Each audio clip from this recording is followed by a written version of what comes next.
অভিযান চালাচ্ছে র্যাবের ভ্রাম্যমাণ আদালত। এই মুহূর্তে সেখানে আছেন রিপোর্টার সাদিকুর রহমান। সরাসরি চলে যাচ্ছে তার কাছে। সাদিক, এই তেজগাঁয়ের যে হিমাগারটি আছে এখানে র্যাব অভিযান চালাচ্ছে, র্যাবের ভ্রাম্যমাণ আদালত। এখানে আমি আসলে জানিয়ে রাখি যে এখানে দুই ধরনের খাদ্য এখানে হিমায়িত যে খাদ্যগুলি এখানে সংরক্ষণ করে এরপরে আবার বাজারজাত করা হয়।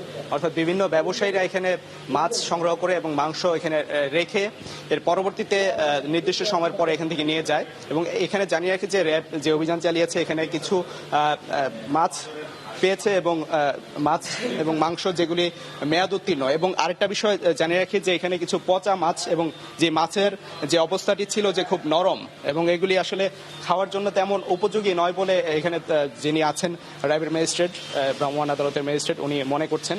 যদিও এই বিষয়ে এখনো পর্যন্ত কোনো সাজা বা জরিমানা দেওয়া হয়নি, কিন্তু তারপর এখানে কয়েকটি আইটেম তারা জব্দ করেছেন, এখানে শনাক্ত করেছেন যেগুলি 2015 সালের যেই মেয়াদের উত্তীর্ণ হয়ে গেছে, তারপরও এখানে সেই দ্রব্যগুলি খাদ্যদ্রব্যগুলি রাখা হয়েছে। তো সেটার বিষয়ে এখানে যিনি আছেন দায়িত্বে, যিনি প্রোডাকশন ইনচার্জ ছিলেন, তাকেও বলা হয়েছিল যে আসলে এটা কেন রাখা হয়েছে। তিনি সুন্দরভাবে কোনো উত্তর দিতে পারেননি।